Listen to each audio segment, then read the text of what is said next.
ठीक है। चलिए आज हम देखते हैं थोड़ा सा प्रीवियस ईयर पेपर। कुछ पेपर आए हुए थे।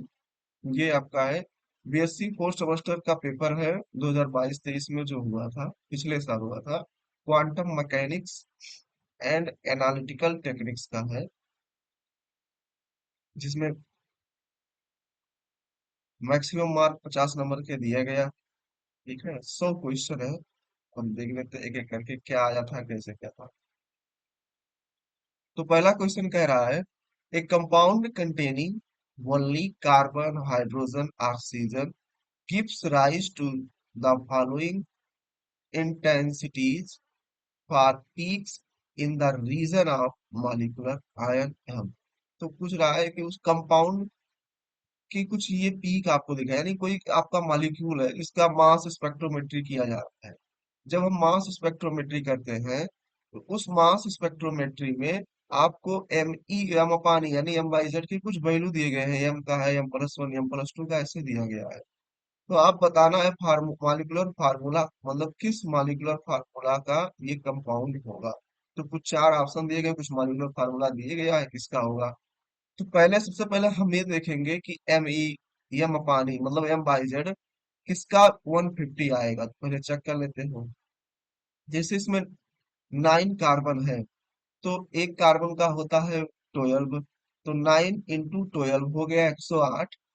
प्लस में 10 हाइड्रोजन है, 108 और 10 हाइड्रोजन हो गया। और 2 ऑक्सीजन है, तो एक ऑक्सीजन का हम लेते हैं 16। 2 ऑक्सीजन है यानी 32। अगर इन सबको जोड़ दिया जाए तो आ जाएगा 150। कितना आ जाएगा 150। क्या इसमें जोड़ने से ऐसा कुछ आएगा? इसमें एक कार्बन कम है, ये नहीं होगा। इसमें 2 कार्बन कम है, इसमें एक कार्बन तो सही है लेकिन ऑक्सीजन कम है। तो आपका ऑप्शन जो है ए सही हो जाएगा। जब आप इसका एम बाई जेड निकालोगे तो 150 इसका आएगा, यानी ऑप्शन पहले का ए हो गया। कुछ का नहीं करना था, बस आपको एम बाई जेड निकालना था, देखना था किसका किसका 150 आ रहा है। दूसरा क्वेश्चन देखते हैं। Mass spectrometric data for a compound is given as. एक मास स्पेक्ट्रोमेट्रिक डाटा दिया गया है एक कंपाउंड का, जो कंपाउंड का कुछ डाटा दिया गया है, इसका बेस पीक कहा गया है एम वाई जेड 43 होगा। A large peak at M Y Z 42 है। Two large peak at M Y Z 122 है and 124। A big peak at M Y Z 93 आता है। The correct structure of the compound will be. तो आपको पता होना चाहिए कि जो बेस पीक है 43 है। हमने वीडियो लेक्चर में बताया था कि बेस पीक 43 कब आता है, जब मॉलिक्यूल आपका सबसे ज्यादा स्टेबल होगा। तो आप इसमें देख लीजिए कि कहाँ पर कौन सा कार्बोकेटायन सबसे ज्यादा स्टेबल बनेगा, उसी का बेस पीक आ जाएगा। और जिसमें बनना होगा उसका देख लीजिए, अगर 43 जिसमें आ रहा होगा वही आपका कंपाउंड हो जाएगा। जैसे अब इसमें देखिएगा, अगर यहाँ से ब्रोमीन निकलेगा तो पॉजिटिव चार्ज इस कार्बन पर आएगा, तो ये 1 डिग्री कार्बोकेटायन हुआ। अगर यहाँ से हम ब्रोमीन निकालते हैं, यहाँ इस कार्बन पर पॉजिटिव चार्ज आएगा, और जब इस कार्बन पर पॉजिटिव चार्ज आएगा तो यहाँ पे 2 डिग्री कार्बोकेटायन हो जाएगा। यहाँ पे पॉजिटिव चार्ज आ जाएगा, ब्रोमीन निकलेगा तो 2 डिग्री कार्बोकेटायन होगा। यहाँ से 1 डिग्री होगा, यहाँ से 1 डिग्री होगा, यहाँ से Cl निकाल देंगे तो 2 डिग्री बन सकता है। लेकिन अब देखते हैं पहले मॉलिक्यूलर एम बाई जेड की वैल्यू। कितने कार्बन है? एक। एक कार्बन, 2 कार्बन, 3 कार्बन। तो 12 × 3 = 36, ये हो गया 3, 2 5 और 2 7, यानी 7 6 13 43। इसी का हो जाएगा, ऑप्शन ए आपका सही हो जाएगा। 2 डिग्री कार्बोकेटायन सबसे ज्यादा स्टेबल भी बन रहा है। कौन सा? ये वाला नहीं, ऑप्शन बी होगा। सॉरी, ये नहीं होगा, ऑप्शन बी होगा। क्योंकि 2 डिग्री कार्बोकेटायन बन रहा है, और 3 कार्बन है तो 36 ये हो गए, और 7 हाइड्रोजन है, 43 हो गया। यहाँ भी 2 डिग्री कार्बोकेटायन बन रहा है, लेकिन एक ब्रोमीन की वजह से इसका एटॉमिक मास बहुत ज्यादा बढ़ जाएगा, एम बाई जेड की वैल्यू ज्यादा आ जाएगी। तो जो आपका करेक्ट ऑप्शन होगा वो आपका बी होगा।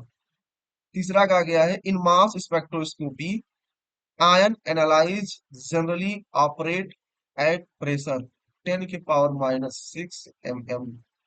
एम एम एच जी पर ऑपरेट होते हैं। ठीक है। चलिए आइए अगला क्वेश्चन देखते हैं। चौथा चौथा कहा गया है McLafferty rearrangement involves. McLafferty rearrangement कब इन्वॉल्व होता? पहला कहा गया cleavage of a beta bond followed by the beta hydrogen transfer. Followed, पहला क्या, cleavage of a beta bond by beta hydrogen transfer. दूसरा क्या, cleavage of a gamma bond followed by the beta hydrogen transfer. Cleavage of a alpha bond followed by the beta hydrogen transfer. Migration of group heavier than hydrogen followed by the bond forming reaction between atoms and other hydrogen कहा गया है।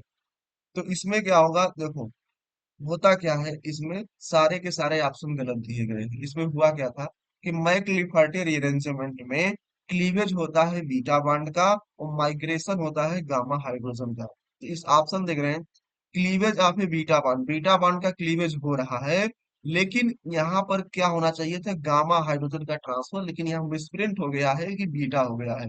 तो इस beta के स्थान पे आपको होना चाहिए था गामा हाइड्रोजन। क्या होना चाहिए था, गामा हाइड्रोजन ट्रांसफर। हमेशा याद रखना कि माइक्लोफैटी रीअरेंजमेंट में हमेशा क्लीवेज होता है बीटा बॉन्ड का और गामा हाइड्रोजन का ट्रांसफर होगा, ठीक है। अगर गामा होता तो ऑप्शन ए सही हो जाता, ठीक है। आइए पांचवा देखते हैं, which of the following statement is false of mass spectrometry? कौन सा स्टेटमेंट false है मास स्पेक्ट्रोमेट्री में? तो this technique basically study the effect of ionising energy on molecule, ये तो एकदम सही है, सही है। Particle are characterised by their mass to charge ratio m by z and relative abundance, ये भी सही है। This technique can be use to all state of matter, ये भी सही है। आप मास स्पेक्ट्रोमेट्री में आप सॉलिड गैस लिक्विड का कर सकते हैं, ठीक है। नॉन ऑफ द अबव, ये ऑप्शन आपका गलत है।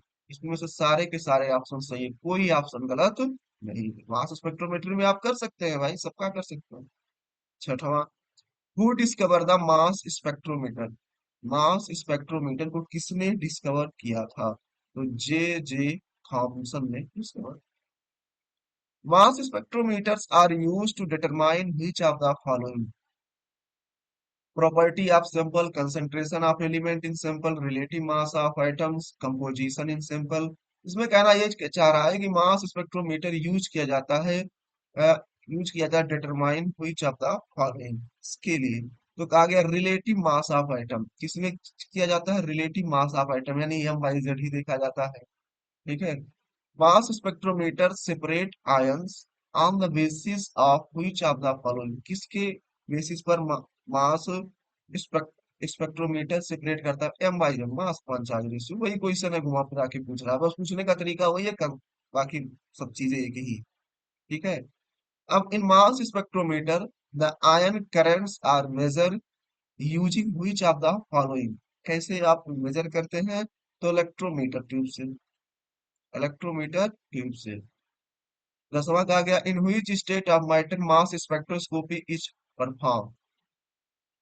देखिए ये क्वेश्चन, मास स्पेक्ट्रोमेट्री में आप लिक्विड सॉलिड गैस का करते हैं, लेकिन यहाँ कहा गया है व्हिच स्टेट, किस स्टेट में मैटर मास परफॉर्म, बहुत अच्छा परफॉर्म करेगा, तो गैसियस में। गैसियस में आपको फिर उसको आयनाइज ओनाइज करने का जो आप एनर्जी देते थे वो सब नहीं देना पड़ेगा, ठीक है। अगला देखते हैं, फिर इसमें कहा गया है कि distribution law is applicable in, distribution law किसमें होता है, तो डिस्ट्रीब्यूशन लॉ आपका एक्सट्रैक्शन प्रोसेस में यूज किया जाता है। The solubility of iodine in water is 0.8 gram per liter if its distribution coefficient for carbon tetrachloride the water is 82, what will be the solubility of iodine in CCl4? solubility पूछा गया है, तो एक formula होता है Kd equal to concentration iodine into CCl4 upon concentration of iodine into H2O। उसके बाद आप यहाँ से CCl की कंसंट्रेशन लिया गया है, तो आयोडीन इंटू CCl हो जाएगा इजकल टू Kd और कंसंट्रेशन ऑफ आयोडीन और वाटर, जिसमें आयोडीन का कंसंट्रेशन वाटर में 0.8 ग्राम पर लीटर दिया ही गया है। Kd जो है डिस्ट्रीब्यूशन कोफिशिएंट कांस्टेंट है जो 82 दिया गया है। आप फार्मूला रखिएगा कि आयोडीन का कंसंट्रेशन CCl4 में निकालोगे तो आयोडीन का concentration CCl4 equal to Kd into iodine का कंसंट्रेशन वाटर में, दोनों दिया गया, दोनों मल्टीप्लाई कर लोगे, आंसर आपका 65.6 ग्राम पर लीटर आपका निकल जाए, ठीक है। आता है अगला question. Which of the following statement is incorrect for Nernst distribution law. पहला कहा गया the two phase must be immiscible, एकदम सही बात है। फिर कहा गया है the concentration of solute must be low, सही है। इक्विलिब्रियम मस्ट बी अटेंड, ये भी सही है। फिर the ratio of the species in the two phases must be constant, ये थोड़ा गलत है क्योंकि इसमें कांस्टेंट की आवश्यकता नहीं होती है, does not needed to constant. तो ऑप्शन आपका डी हो जाएगा। 14 आते हैं। You are given 10 ml of CCl4 to extract iodine from 200 ml of its aqueous solution for extracting maximum amount of iodine. Which one of the following process would you use? इसमें कौन सा process use होगा? तो देखिए, जब आप इसको हल करेंगे तो देखेंगे इसमें पूछा यही गया है कि 100 ml CCl4 को हम एक्सट्रैक्ट करते हैं आयोडीन 200 ml में, 200 ml में। तो टू इट्स इसका जो एक्व सोल्यूशन होगा तो fast for extracting maximum amount of iodine की, मतलब सबसे ज्यादा, मतलब maximum amount of iodine extract करेंगे, किस प्रोसेस में करेंगे? तब आप, जब आप मतलब CCl4 का कम से कम यूज करें। तो ऑप्शन आपका हो जाएगा C, use 10 ml of CCl4 10 times. कितने? 10 टाइम्स में। अगला है 15। 2 ग्राम iodine was shaken with equal volume of a mixture of CH2 and water. The distribution coefficient of I2 between CH2 and water is 410. The concentration of iodine in water will be। तो इसका आप निकालोगे तो 4.86 into 10 के power minus 3 ग्राम आपका निकल के आ जाएगा, यानी ऑप्शन आपका ए हो जाएगा। 16 में कहा गया है which of the following is not an important property that governs the extent of separation? Which of the following is not an important property that governs the extent of separation? Separation में कौन सी property govern नहीं करती? Temperature भाई। Radius gyration से होता है, polarisability होती है, वेपर प्रेशर से होता है, टेम्परेचर से नहीं। Chromatography is use to separate, chromatography use किया जाता है मिक्सचर के लिए, भाई कोई मिक्सचर सोल्यूशन है उसको सेपरेट करने के लिए आप क्रोमेटोग्राफी यूज करते हैं। The pattern on the paper in chromatography is called. ये देखो कितना अच्छा क्वेश्चन दिया है, सब घुमा फिरा के वही पूछ रहा है। The pattern on the paper in chromatography is called, क्या कहा जाएगा? क्रोमेटोग्राम कहा जाएगा जो पैटर्न होता है, ऑप्शन सी लगा देंगे। बस आपको ध्यान रखना है, केवल क्वेश्चन आराम से पढ़ना है कि क्वेश्चन पढ़ते समय कोई दिक्कत ना हो, बाकी कुछ है नहीं। The chromatography is the process for identification, purification, and separation of components of a mixture on the basis of different in their, किस पर डिपेंड करेगा? Affinity of mobile and stationary phase पर। क्रोमेटोग्राफी आप करते हैं तो एक दो सोल्यूशन लेते हैं मिक्सर का, कोई किसका मोबाइल पेज ज्यादा है, किसका नहीं है, कोई स्टेशनरी पे, ये सब देखते हैं। Using chromatograms a detector in chromatography, a graph is obtained between, किनके बीच में ग्राफ मिलता है आपका? कंसंट्रेशन के बीच में मिलता है और टाइम के बीच में मिलता है, ऑप्शन है 20 में। Using chromatogram as detector in chromatography, a graph is obtained between concentration and time. Which force is involve in the chromatography, कौन सा फोर्स लगता है भाई? Electrostatic force, hydrogen bonding, London force, देख रहे हैं सब के सब लगते हैं। ऑल ऑफ द एबव, कुछ है कुछ नहीं है। Which is not a factor for closing adsorbent, कौन सा फैक्टर है जो एडजॉर्बेंट को क्लोज? टेम्परेचर, उसने। The components which less affinity towards the stationary phase, क्या होता है? The components which less affinity रखता है टुवर्ड्स किसकी तरफ? स्टेशनरी फेज की तरफ। ट्रेवल स्लोली, अगर स्लोली हो रहा है, ट्रेवल क्या होगा? स्लोली होगा। नहीं नहीं, एक सेकंड, ट्रेवल फास्टर होगा, फास्टर, सॉरी, ये नहीं होगा, ट्रेवल फास्टर हो जाएगा, ट्रेवल फास्टर हो जाएगा, लेस एफिनिटी की बात की गई, हाँ। फिर कहा गया ion exchange chromatography is based on, ion exchange किस पर? इलेक्ट्रोस्टैटिक अट्रैक्शन, अभी चर्चा किए हैं ऊपर। फिर कहा गया which technique is also known as colour writing. Colour writing के लिए कौन सा यूज किया है टेक्निक? क्रोमेटोग्राफी। क्रोमेटोग्राफी से ही कलर तो निकाल के लिए यूज किया जाता है। If uncertainty in position of N electron is zero. अब एक क्वेश्चन थोड़ा सा ज्यादा नहीं, थोड़ा सा दिमाग लगाने लायक है। if uncertainty in position of an electron is zero, the uncertainty in its momentum will be delta x zero, delta P क्या हो जाएगा, इनफाइनाइट हो जाएगा, कुछ नहीं। आते हैं 27, the presence of three unpaired electron in nitrogen atom can be explain. तीन इलेक्ट्रॉन एटम कौन प्रेजेंट करता है, नाइट्रोजन के तीन इलेक्ट्रॉन एक एक ऑर्बिटल में भरे जाएंगे, सिंगली ऑक्युपाइड होगा, कौन करता है, हुंड रूल कहता है कि can not pair up unless each orbital if field singly. ठीक है, तो हुंड रूल कहता है कि जब तक आप एक एक इलेक्ट्रॉन नहीं भर दोगे तब तक आप पेयरिंग नहीं कराओगे। फॉर एल बराबर three total value of M पूछा है, देखो कितना अच्छा क्वेश्चन पूछा गया है। एल बराबर थ्री के लिए, एल बराबर थ्री के लिए कितने, कौन सा आपका ऑर्बिटल आएगा, एल बराबर तीन के लिए आपका ऑर्बिटल आ जाएगा डी सब्सोल्यूट होगा। एल बराबर तीन के लिए क्यों डी नहीं एफ होगा, क्या होगा, एफ होगा। और एफ में कितने ऑर्बिटल होते हैं, सात। ऑप्शन क्या हो जाएगा, ए। एम की वैल्यू पूछा गया है, बात वही है ना। एल प्लस वन निकाल लीजिए तो क्या होगा, एल प्लस वन नहीं, ट्वेल्व प्लस वन लगा लीजिएगा। एम की वैल्यू क्या होगा, ट्वेल्व प्लस वन। बताओ, at any point the probability of occurrence at an electron is given by. At any point, किसी भी पॉइंट पर जो प्रोबेबिलिटी होती है आप अकरेंस ऑफ इलेक्ट्रॉन, इलेक्ट्रॉन की प्रोबेबिलिटी कौन बताता, साई स्क्वायर। इधर देखो कुछ है नहीं इसमें। आगे आओ, uncertainty principle was given by, ये भी कोई पूछने वाली क्वेश्चन है, हाइजेनबर्ग ने दिया था। हाँ कुछ क्वेश्चन है थोड़ा ठीक ठाक, बाकी तो सब नॉर्मल है नहीं। For hydrogen like atom with a nuclear charge z, the energy of orbitals with principal quantum number n follow which of the following relation। Energy, energy पूछा है। एनर्जी का इक्वेशन हाइड्रोजन के लिए क्या होता है, बहुत आसान है। E N equal to Z square upon N square होता है। E N ninety proportional Z square upon N square, कहाँ है देखो, E N equal to Z square upon N square, energy of principal quantum number into energy proportional होता है, option C. फिर इसमें क्या गया है, 32 का देखिए, if del Y and del P Y are the uncertainty in the Y coordinate and the Y component of the momentum of a particle respectively, then according to uncertainty principle. अरे भाई पहले हम delta X delta P Y पे निकालते थे, अब यहाँ Y x के बजाय वाई कर दिया गया है, delta Y delta P Y. बाकी तो ये एच कट, यहाँ एच कट होना चाहिए था। वो है स्क्रीन है, इसको होना चाहिए एक्स, एच कट होना चाहिए, एच कट इसको ठीक है। बस कुछ नहीं, जहां डेल्टा एक्स डेल्टा पी लिखते थे हम, वहां पर डेल्टा वाई आ गया है। बाकी तो सब कुछ तो सेम ही होगा ना, तो क्या होगा, ग्रेटर देन आज equal to minus, greater than आज इक्वल टू एच का टपार्ट।